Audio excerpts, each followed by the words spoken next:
Buenos días, doctor, compañeros, compañeras. Mi nombre es Esteban Cardona y a continuación les voy a explicar lo que es la ventilación pulmonar. Entonces, ¿qué es la ventilación pulmonar? Este es un proceso mecánico. ¿En qué consiste esto? Que este es el movimiento. Entonces, va a ser el movimiento que va a realizar diferentes estructuras para que podamos realizar el proceso de inspiración y expiración, las cuales van a ser las fases. Entonces, como dije, las fases de la ventilación pulmonar van a ser la inspiración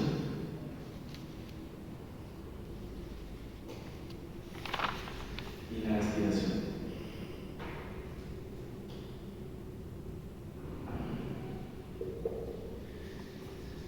Entonces, ¿de qué va a estar regulado esto? Que la inspiración va a ser de 1 a 2 segundos y la expiración de 3 segundos. ¿Cuáles son los músculos que se van a ver relacionados a esto? Van a ser el diafragma.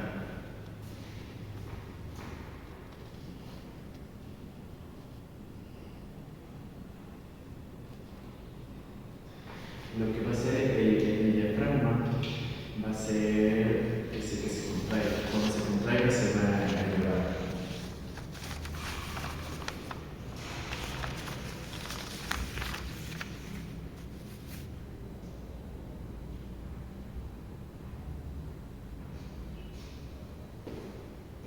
Y en la expiración, en este caso el diafragma se va a relajar, lo cual va a ser el proceso contrario a este, se va a relajar y va a descender. Inferior.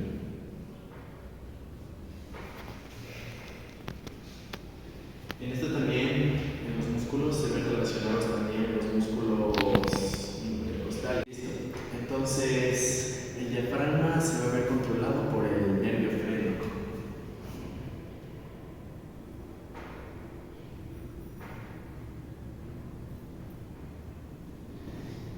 Listo. Y van a ver los movimientos musculares. ¿De qué van a consistir estos movimientos? Van a ver de los músculos diafragmáticos, movimientos diafragmáticos y de los movimientos costales. El diafragma se va a ver relacionado con la respiración automática. ¿Espontánea o automática?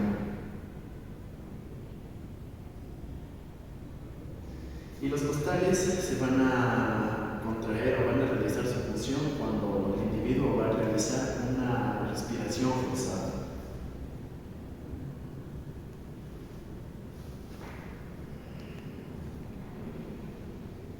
Entonces, de los músculos costales, en la inspiración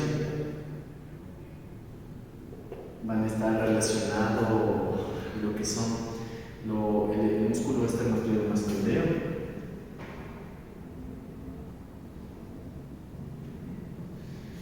los músculos intercostales externos,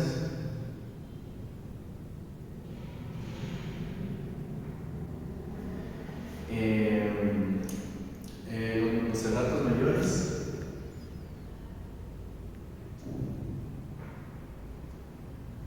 y los escaleros.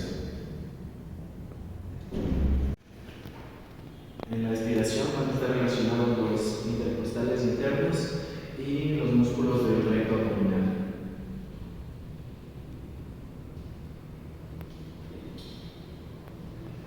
Entonces ahora les voy a hablar de las estructuras anatómicas que van a estar relacionadas con la ventilación pulmonar.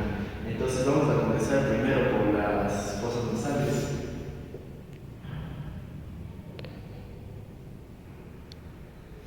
Luego va a pasar a la faringe, luego a la laringe. Aquí va a estar una estructura que se llama epiglotis, el cual regula el paso entre el bolo alimenticio y el aire que nosotros respiramos. laringe va a estar la tráquea.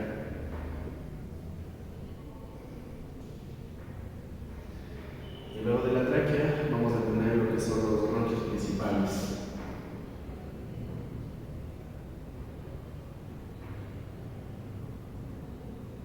Se van a dividir en derecha e izquierda y luego van a aparecer los bronquios lumbares. Luego los segmentarios. Luego los subsegmentarios. Ahora van a aparecer lo que son los bronquiolos terminales.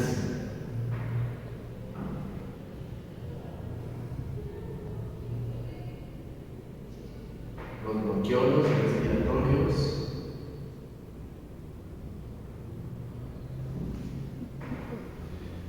Luego van a aparecer ya los sacos alveolares.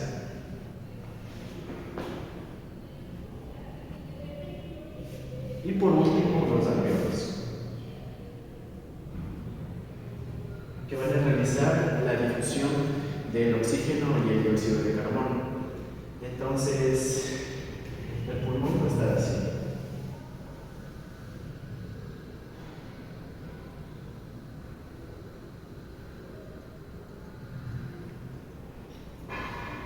Los bronquios principales lumbares nosotros lo vamos a ver por las porciones. En este caso, el pulmón derecho va a tener 3 porciones. El pulmón izquierdo va a tener solo 2 porciones. Entonces de ahí se van a dividir lo que son los bronquios lumbares y de ahí se van a seguir segmentando. Por eso se van a llamar estos los bronquios segmentarios, porque están ubicados dentro de ciertas zonas del segmento del pulmón. Entonces de así van a aparecer los segmentarios, luego los bronquiolos terminales, los respiratorios, los sacos alveolares y los alveolos. Cabe recalcar que desde las fosas nasales hasta los bronquios terminales solo van a conducir el aire. ¿Qué significa? Que no van a realizar la difusión. Pero desde los bronquiolos respiratorios, sacos alveolares y alveolos, estos sí van a realizar este proceso de la difusión entre el oxígeno y el dióxido de carbono. Entonces, los alveolos van a tener lo que son los neumocitos, que es la célula fundamental del aparato respiratorio. Entonces estos se van a dividir en dos tipos, en neumocitos tipo 1 y en neumocitos tipo 2. Los tipo 1 se van a encargar netamente de la difusión.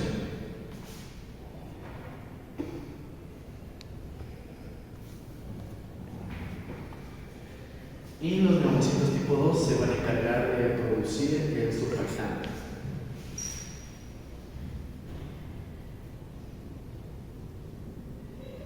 ¿Para qué sirve este surfactante? En el alveolo, esta estructura tiene una capa de agua que está constantemente tendiendo a la tensión superficial. ¿Qué es la tensión superficial? Que tiende a que las moléculas se atraigan entre sí.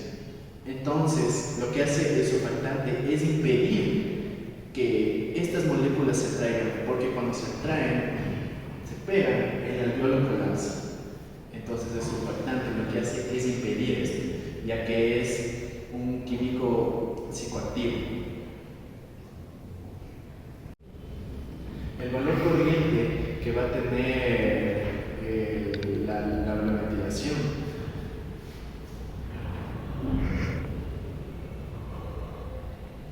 va a ser de 500 mililitros. ¿Qué significa?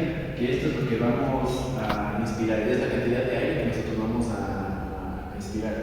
Esto es una condición espontánea.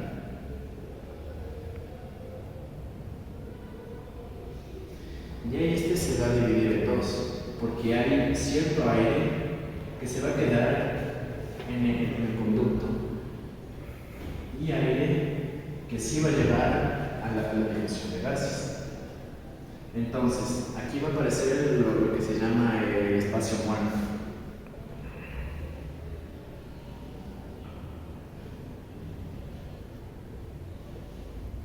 ¿Qué es el espacio muerto? Estas son todas aquellas estructuras que no hacen hematosis. Entonces, vamos a tener las anatómicas y las alveolares. En las estructuras anatómicas se puede quedar hasta un 150 mililitros. En los alvéolos no debe de quedar este espacio muerto. ¿Por qué? Porque los alvéolos tienen que realizar el proceso de la difusión del aire. Entonces no debe de haber nada sobrante en este valor. Entonces, para calcular esto, vamos a ver el valor corriente y tenemos que sumar estos dos valores. 150. En este caso, más 0 nos va a dar 150 mililitros. Si el valor es mayor, va a ser un factor patológico. Ahora les voy a hablar de la implantancia pulmonar.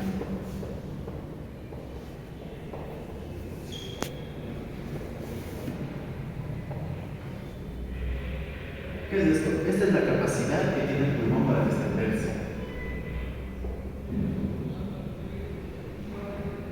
Esta se va a dividir en estática y la dinámica. Y los factores por los cuales se van a ver afectados son la tensión superficial,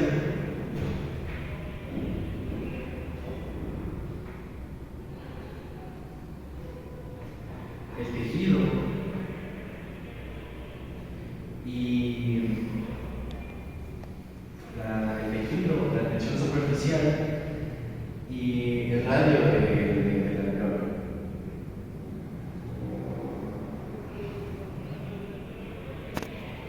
Entonces, en el tejido nosotros vamos a ver si es que el epitelio del cual está hecho el volumen tiene que tener elastina y colágeno. Las patologías que puede causar esto va a ser una fibrosis.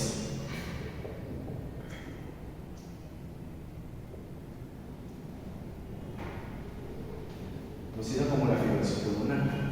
Y en la tensión superficial va a estar regulada, como ya dije anteriormente, por el surfactante. Y el radio del alvéolo, este tiene que estar siempre permeable. 04, explicando los tipos de volúmenes que vamos a tener en la ventilación pulmonar.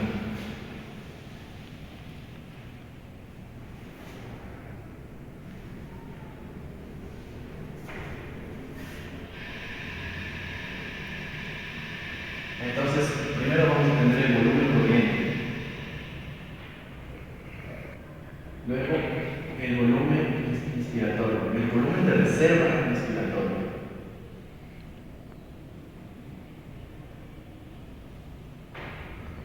luego el volumen de reserva expiratorio y luego el volumen residual.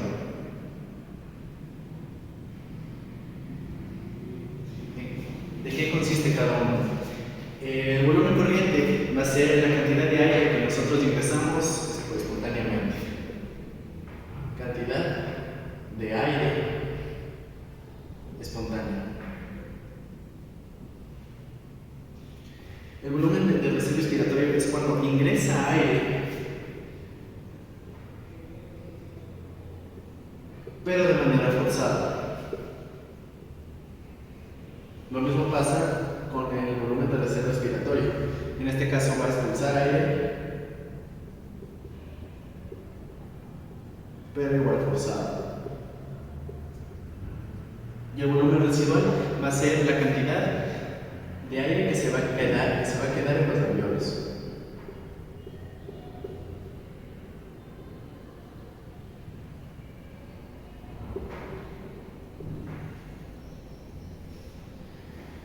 Entonces, ¿cuál va a ser la cantidad de cada uno?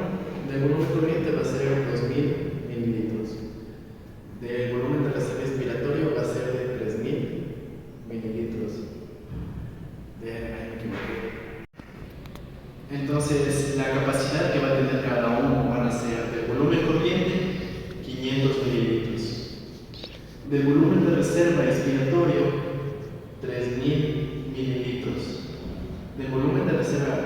expiratorio 1100 mililitros y en el volumen de residual de 1200 mililitros.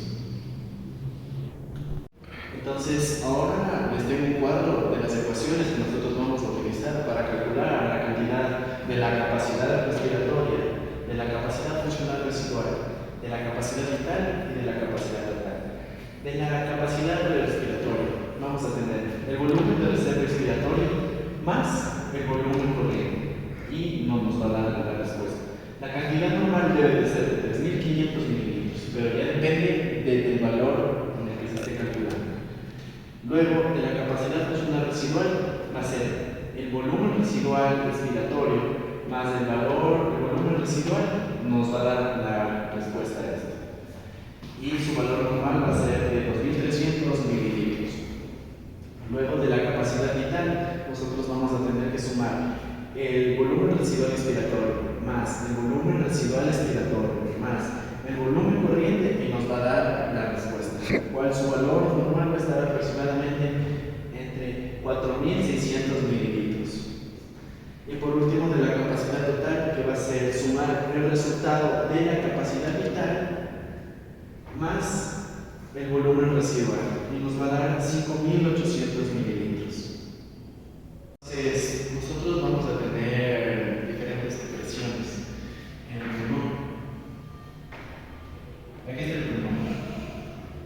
Va a estar recubierto por la capa que se llama la pleura. Entonces, este se va a dividir en dos partes, las cuales la parietal y la visceral. Entre estas va a haber líquido que se llama líquido pleural. Normalmente este tiene que ser mayor a 15 mililitros. Entonces, este va a tener una presión, la cual se va a llamar presión pleural. Y también vamos a tener otra presión que va a estar en el alveolo y se llama presión alveolar. Entonces, aquí tenemos en este cuadro, en el tiempo de la inspiración-expiración, la inspiración va a ser de 2 segundos, la expiración de 3 segundos. La presión pleural en inspiración va a ser de menos 7, ¿qué? Centímetros agua. Se va a calcular en esta unidad de medida.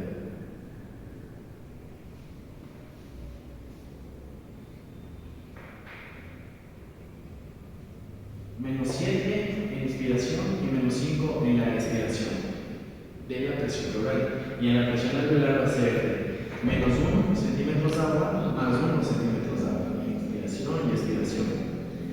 La presión transpulmonar va a ser la diferencia entre la presión pleural y la presión alveolar, el cual va a estar rondando entre 5 y 6.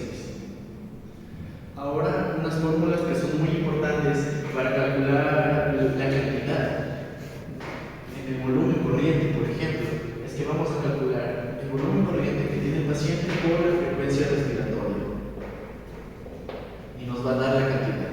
Por ejemplo, la frecuencia respiratoria va a tener 12 por un volumen corriente de 500, nos va a dar 6000. Y en la función alveolar vamos a calcular ahora la frecuencia respiratoria por el aire del alveolo.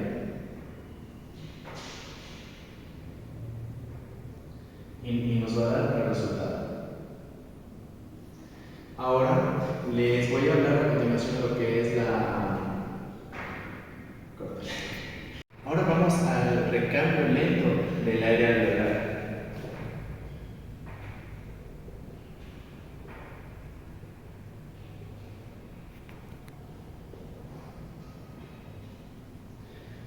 En el alveolo, en la inspiración,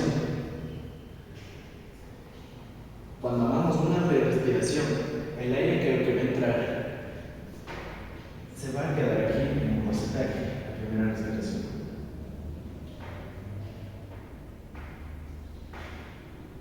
En la segunda respiración, teóricamente, este aire tiene que salir, pero se va a quedar un porcentaje, siempre. Y va a entrar el aire de la segunda respiración.